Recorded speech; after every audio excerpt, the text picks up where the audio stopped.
जमीन पर, हवा में या फिर समुद्र में जिन आर्म्स एंड इक्विपमेंट का प्रयोग होता था, आज टेक्नोलॉजी की वजह से उनमें बड़ा परिवर्तन आपको देखने को मिल रहा है।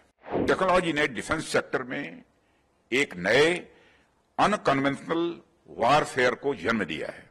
Drones, cyber warfare, bio weapons और स्पेस डिफेंस जैसे अनेक एलिमेंट डिफेंस सेक्टर के लिए चुनौती बनकर इस समय उभरे हैं। आज कन्वेंशनल वारफेयर का जो स्वरूप हम अपने आसपास देखते हैं, वह आज से 50-60 साल पहले के स्वरूप से कहीं ज्यादा अलग है।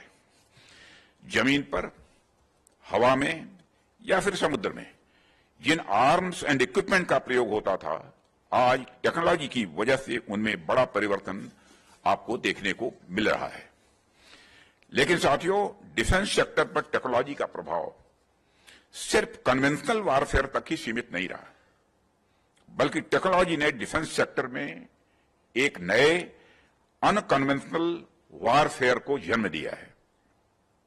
Drones, cyber warfare, bio weapons और स्पेस डिफेंस जैसे अनेक एलिमेंट डिफेंस सेक्टर के लिए चुनौती बनकर इस समय उभरे हैं।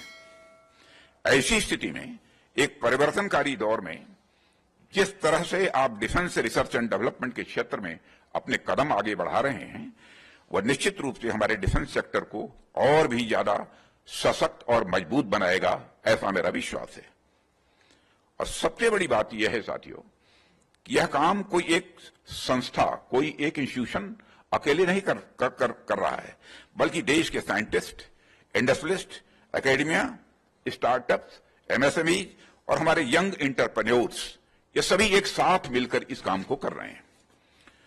मुझे ऐसा लगता है कि वक्त आ गया है कि डिफेंस सेक्टर में प्राइवेट सेक्टर की भागीदारी को अब लीड लेना चाहिए।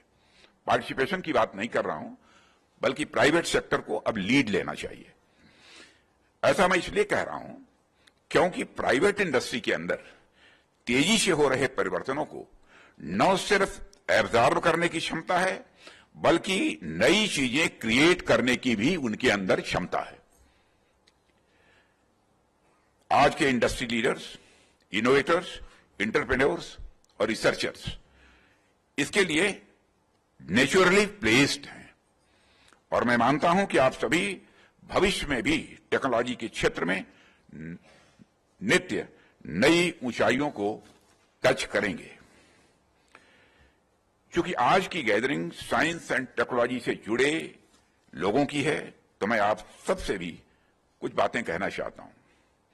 मैं समझता हूं कि टेक्नोलॉजी दो प्रकार की होती है। एक वह जो कंटीन्यूअस इंप्रूवमेंट ओरिएंटेड होती है, और दूसरी डिसरप्टिव प्रकार की है, जिससे आप सभी परिचित हैं।